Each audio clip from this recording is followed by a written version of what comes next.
Então tá bom. Assistência pré-natal é um dos temas que costuma cair bastante em prova de concurso, né? Sempre cai uma ou duas questões, depende muito do concurso, né? Que eles estão buscando aí dentro do objetivo aí da banca, né? Mas é importante saber, e dentro dos temas que são procurados bastante esse de assistência pré-natal. Então é importante, quando a gente pensa em estudar a gestante, a gente tem que estudar o pré-natal dela, a gente tem que estudar o puerpério, e tudo que vem está relacionado ao desenvolvimento materno fetal, tanto durante a gestação e depois. Fora isso, tem a questão da contracepção, é, da preparação para uma gestação, que também é importante, tá? Kelly, eu só vou pedir para você fechar o seu microfone, tá? Para não ficar fazendo ruído aqui na apresentação. Obrigado. Então, assistência pré-natal. Então, é um conjunto de medidas preventivas e curativas, né? Ponto. Poderia começar pontuando aí que não é uma coisa muito simples. Eu tenho várias medidas que são adotadas durante um determinado período que tem como objetivo prevenir e curar. Tá? Então, durante a gestação, vai se buscar o quê? A qualidade de vida dessa gestante e dessa criança que está se desenvolvendo. Tá? Então, proporcionar bem-estar físico, mental e social durante a gestação e é um dos grandes objetivos aí do pré-natal, tá? E também garantir que essa criança ela nasça saudável, tá?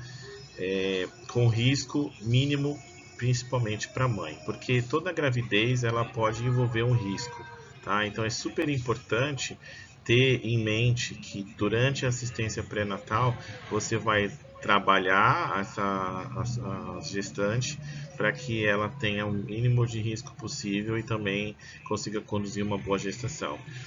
Durante a gestação, a assistência pré-natal ela tem como objetivo a estratificação de risco gestacional, então durante toda a gestação vai buscar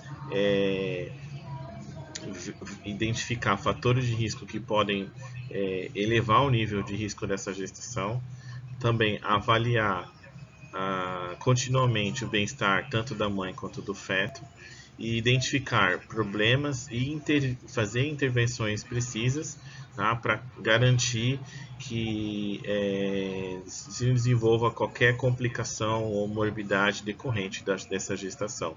E também a educação, tanto da paciente quanto da família, né, para garantir então essa qualidade de vida aí para a mãe, para o filho e para os familiares. Começa com uma primeira consulta, e nessa primeira consulta ela deve ser bem detalhada, ela deve ser bem elaborada, bem planejada e executada. Então, tem um roteirinho básico, né, de atendimento, onde você vai buscar durante ali uma hora e meia, que normalmente dura a primeira consulta, o máximo de informações possível. Então, começando com a história da gestação atual, determinar da forma mais precisa possível a idade da gravidez, fazendo o cálculo gestacional, caracterizar se a gravidez ela foi planejada, muito importante, que às vezes não foi planejada, isso pode ser uma complicação durante o acompanhamento, e perguntar sobre as queixas atuais, né, se tem alguma queixa naquela primeira consulta. Verificar a história obstétrica, né, se é primeiro gestação, se teve outras gestações, vai perguntar sobre cada uma delas, registrar a paridade, quantos partos tiveram, o peso dos filhos ao nascer, os tipos de parto, o intervalo interpartal e avaliar o aleitamento materno nas gestações anteriores, né? Se teve alguma complicação, se conseguiu fazer a amamentação exclusiva, se conseguiu amamentar os filhos, então isso é importante.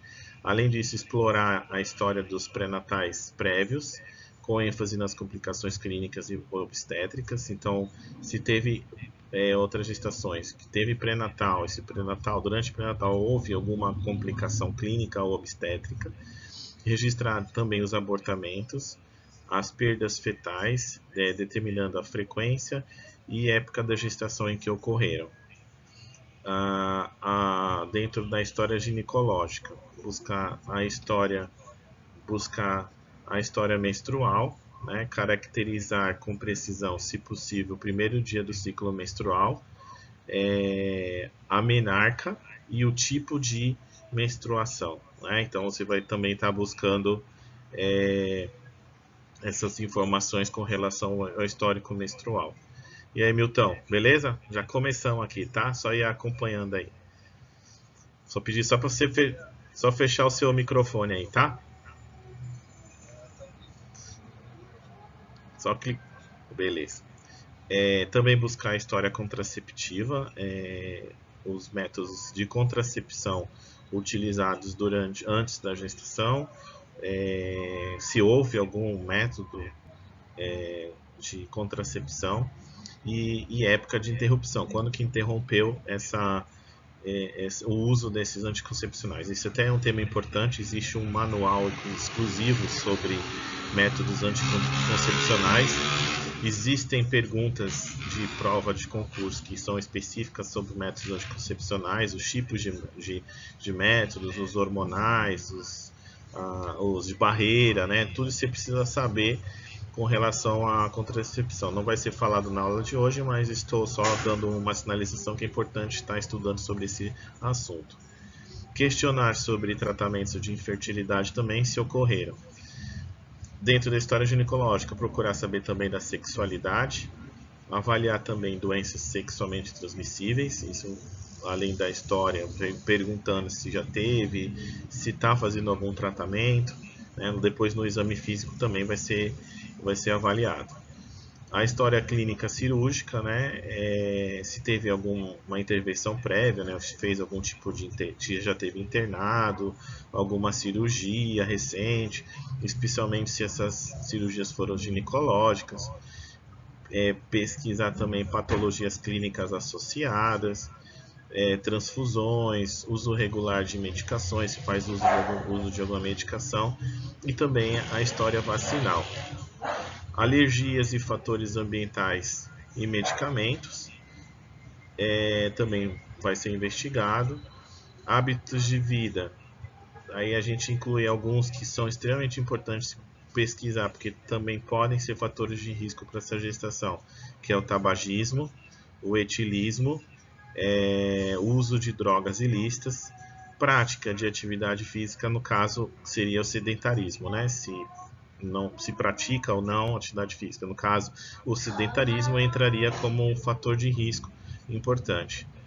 Também a história familiar, avaliar doenças hereditárias ou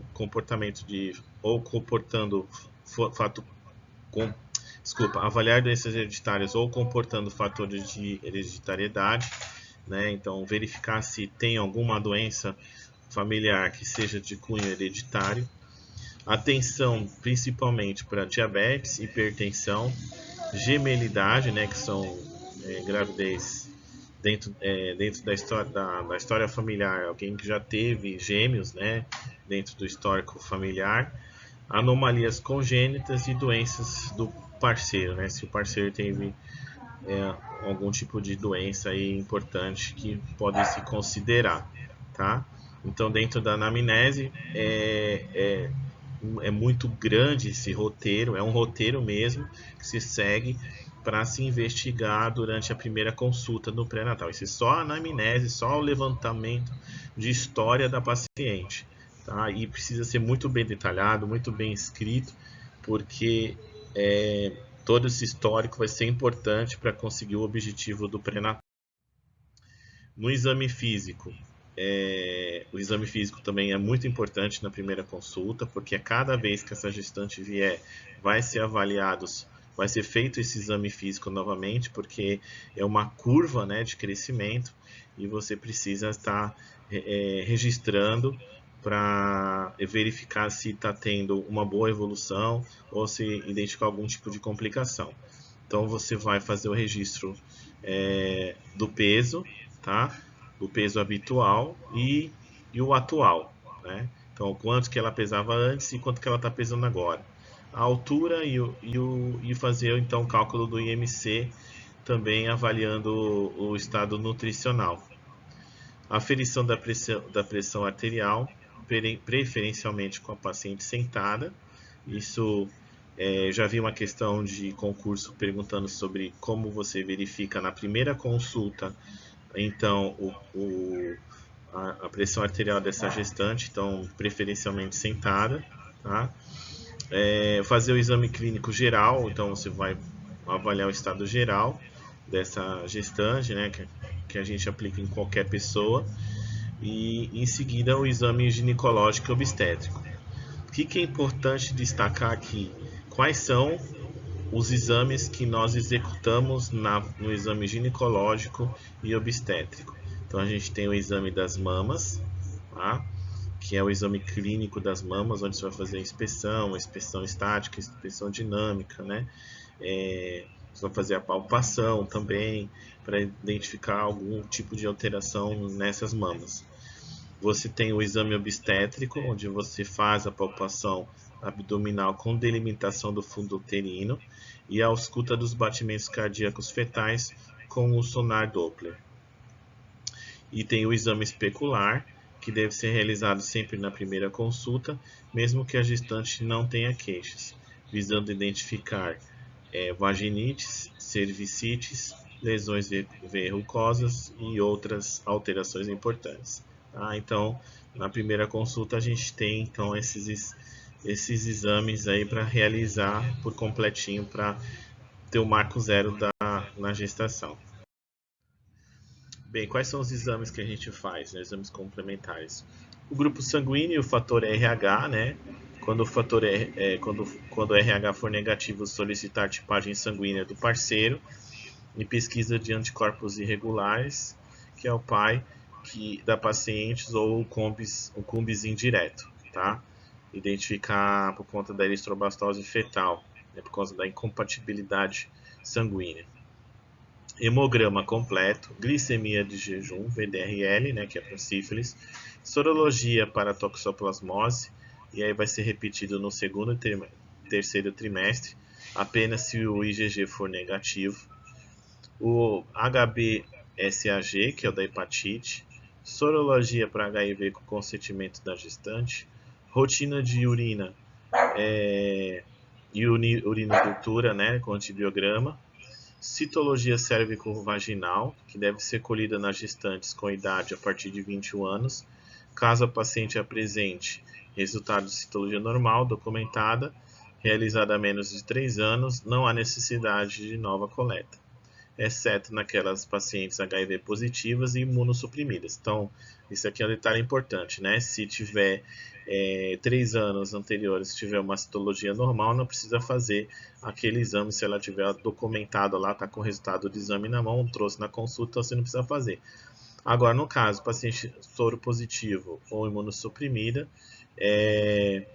deve ser feita então essa coleta. Então, para as quais as coletas devem ser feitas logo após o início da atividade sexual, independente da idade e com periodicidade anual. Coleta da cultura para GBS de 35 a 37 semanas e ultrassonografia e Doppler velocimetria conforme a figura 1. Aqui estão os exames, né, que são feitos no primeiro, segundo e terceiro trimestre da gestação. Então, são muitos exames aí, principalmente no primeiro trimestre. Esses exames eles são fundamentais porque eles vão dar o marco zero aí do acompanhamento e principalmente também por conta das vacinas também. Hoje não vou falar de vacinas na gestação, mas tem essa é importante. E depois até para vocês pesquisarem, né, ficar como perguntinha aí. Eu mandei um manualzinho técnico para vocês aí no grupo agora há pouco. Quais são as vacinas que são aplicadas na gestação? Tá? Costuma cair bastante sobre vacina gestante. Eu fiz uma prova em Budas Artes agora, recente, que caiu sobre vacina na gestante, e também na prova de Santo André caiu sobre vacina também na gestante. Então é muito importante saber essa parte de vacina na gestante, porque eles costumam perguntar bastante. Com relação à ultrassonografia, existe aí a partir da datação da gestação, né, para determinar com precisão a idade gestacional. Então, o ultrassom, na verdade, é para determinar o mais próximo possível a idade gestacional. Então, idade gestacional maior que 13 semanas e 6 dias, né, entre 22 e 24 semanas, você vai fazer ultrassom morfológico, o Doppler obstétrico, o ultrassom TV para medidas do colo. Com 32 semanas é ultrassom também obstétrico, com perfil hemodinâmico fetal, também vai ser feito. E entre 38 e 40 semanas, normalmente ultrassom obstétrica e a indicação de CTG. No caso da idade gestacional que menor que 13 semanas e 6 dias, vai marcar o rastreio do primeiro trimestre entre 11 e 13 semanas e 6 dias. Tá?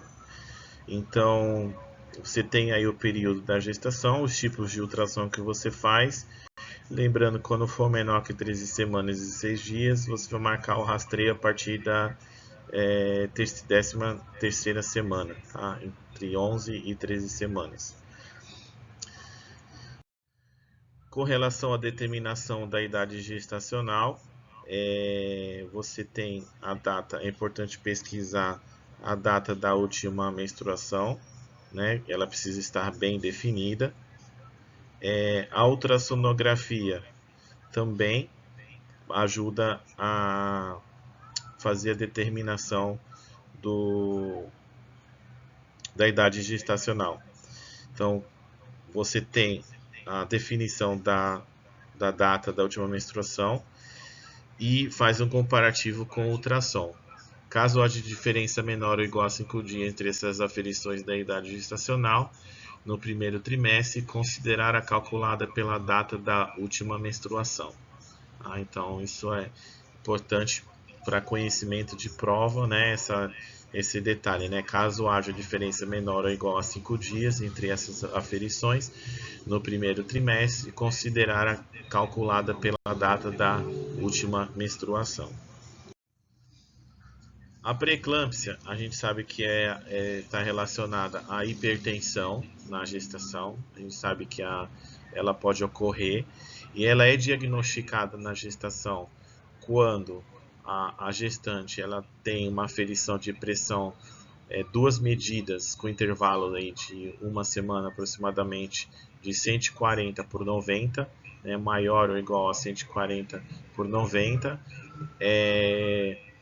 ou uma pressão acima de 180 por 110, você já diagnostica de imediato a pré-eclâmpsia, tá? Então, a pré-eclâmpsia basicamente é a elevação da pressão arterial a partir da 20ª semana, tá? Então, acima de 20 semanas, a gestante tem aí uma hipertensão arterial de 140 por 90, igual ou maior, ela já é diagnosticada com pré-eclâmpsia.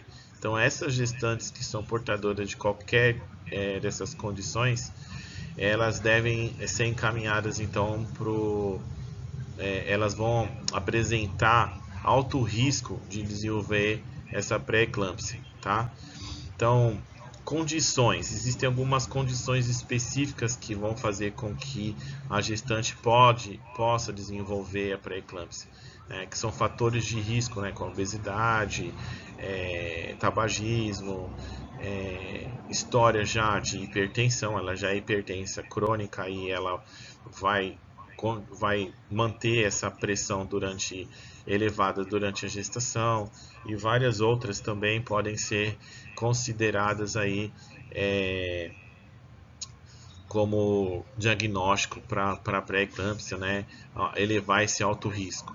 Então a gente tem aqui a hipertensão arterial crônica, história de doença hipertensiva durante a gestação anterior, diabetes tipo 1 ou tipo 2 ou diabetes mellitus gestacional, doença renal crônica e doenças autoimunes, tais como o lúpus e a síndrome do anticorpo antifosfolipídio. Então, são fatores de risco elevado, né, para desenvolver a pré-eclâmpsia. Então, na primeira consulta, você chega uma gestante que já é hipertensa, então você tem que acender o alerta para o acompanhamento dessa gestante, inclusive no alto risco. Essas pacientes devem iniciar com AS 100 mg por dia, à noite, a partir de 12 semanas, mantendo até 37 semanas. Pacientes que apresentem mais de um fator de risco possuem risco moderado de desenvolver pré-eclâmpsia.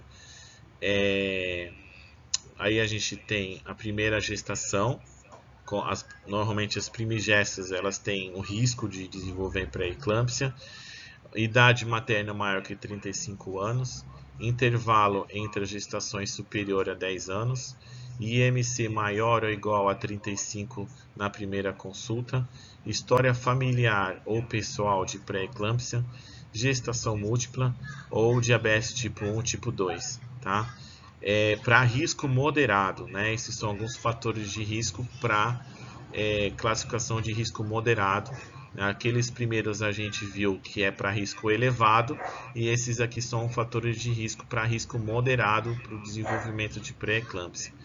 Então, nesses casos aí para prevenção, recomenda-se também o uso de AS de 100 mg por dia, desde da 12ª até a 30ª semana.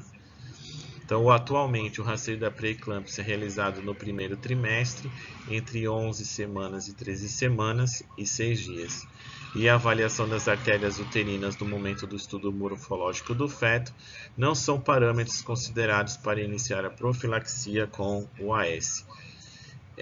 Considere então os seguintes parâmetros: história materna, avaliação da PA média, a pressão interna das artérias uterinas e os marcadores bioquímicos, PA-PPA e o PIG-F. São só alguns detalhezinhos assim do protocolo do Ministério da Saúde, né, que fala sobre parâmetros, né, que devem ser considerados na hora da avaliação. Isso aqui tá, eu até coloquei no final dessa apresentação as referências, estão lá nos protocolos do Ministério da Saúde, essas condutas. Com relação às consultas subsequentes, isso também costuma cair bastante, a periodicidade, né, das consultas. Então, elas devem ser mensais até 32 semanas, quinzenais entre 32 e 36 semanas, semanais a partir de 37 semanas e revisão puerperal 30 dias após o parto. Então, são as consultas. Lembrando que o mínimo de consultas no pré-natal são 6 consultas, tá? Eles estavam tentando revisar, subir um pouco para 8, mas na literatura o que tem hoje é 6 semanas. Então, qual vai ser a rotina então de atendimento nas consultas subsequentes, né, que vierem posteriormente?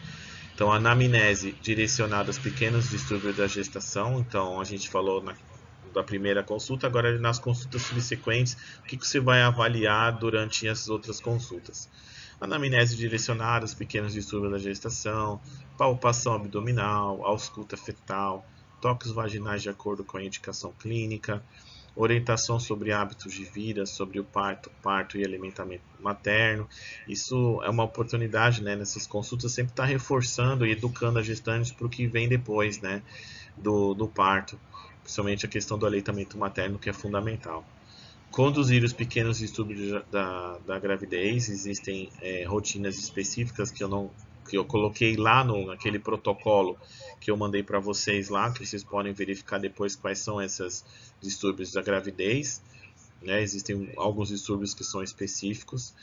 E atenção especial para alguns parâmetros importantes: registro de peso, cálculo de ganho ponderal semanal, a mensuração do fundo do útero, o registro da pressão arterial, medicações em uso, o registro vacinal, ver a rotina específica do Ministério da Saúde, e os exames complementares que foram vistos lá naquele quadro 1, né, de acordo com o período da gestação. E também o correto preenchimento do portuário e do cartão das gestantes com todas as informações relevantes, com assinatura e carimbo dos responsáveis. Então isso também é muito importante durante o pré-natal, que é fazer um registro adequado do prontuário e também, principalmente, do cartão da gestante. O cartão da gestante tem que estar com ela o tempo inteiro, ela tem que levar a cada consulta e principalmente por conta das intervenções. Então, eu já trabalhei em UTI que recebia, era retaguarda de hospital de centro obstétrico e chegavam lá as gestantes, né, ou as puérperas e uma das coisas que a gente tinha que avaliar era o cartão da gestante para entender o histórico de saúde daquela gestante e o cartão é muito importante. Caso seja identificado algum fator de risco, a grávida deve ser encaminhada para atendimento em ambulatório especializado. Então, sempre quando nas consultas que a gestante estiver passando e você vai sempre estar classificando ela entre baixo risco e alto risco. Tem um manual específico do Ministério da Saúde, que eu posso postar lá no grupo também. E essa aula vai ser dada posteriormente também, sobre baixo risco e alto risco gestacional. Então, se ela estiver conduzindo uma gestação normal sem alteração, ela pode seguir normalmente na atenção básica. A partir do momento que ela tem fator de risco gestacional e ela é classificada como alto risco, aí ela tem que ser acompanhada pela unidade básica e pelo ambulatório especializado. Lá nesses protocolos, nesses manuais, principalmente no manual de alto risco, ele define quais são os fatores de risco que, quando identificados, devem ser encaminhados, seja na primeira consulta ou nas consultas subsequentes. Tá? Aqui, curiosidade importante, que é a idade, a medida do fundo uterino, né? A altura mais ou menos, a medida em centímetros a partir da 20ª semana. A gente pode perceber que depois de um determinado período ela acompanha. E só para curiosidade aí, medicações de rotina que vão ser inseridas nessa gestação: a suplementação de ferro com 60 mg de ferro elementar, via oral, preferencialmente na forma de ferro quelato, após 20 semanas. É importante por conta da anemia, né, que essa gestante pode fazer fisiológico, e o ácido fólico, que é até 12 semanas deve ser tomado, que é por conta da formação do tubo neural do feto. Tá? Então, o ácido fólico ele ajuda na formação do tubo neural. É importante, inclusive, até fazer essa anotação, porque já caiu em prova também por que serve o ácido fólico. Então, o ácido fólico serve para a formação do tubo neural do feto. Então, recomenda-se a ingestão 1 hora das refeições. E recomendações durante o pré-natal sem risco identificado, né, que se deve fazer para essa gestante: realizar atividade física regularmente sob supervisão, não há contraindicação para atividade sexual em qualquer fase da gestação, fornecer orientações sobre amamentação e cuidados com as mamas, e fumo e álcool estão proibidos durante a gestação. Com relação à nutrição da gestante, a dieta da grávida deve ser variada, saudável, fracionada em 5 a 6 refeições por dia, com todos os grupos de alimentos, leites e derivados, cereal e produtos, derivados ou raízes e tubérculos, como batata, inhame, aipim, mandioca, carnes magras como carne de boi, peixe, de 2 a 3 vezes por semana, frango e ovos também, frutas principalmente como sobremesa, vegetais folhosos e legumes, preferencialmente crus, óleos vegetais, pouco açúcar de adição, menos de 5% do consumo total de energia por dia. Um bife de fígado médio deve ser consumido e utilizado 1 vez por semana no almoço ou jantar, objetivando a prevenção da anemia e da deficiência da vitamina A. As preparações assadas, cozidas e ensopadas devem ser as preferidas.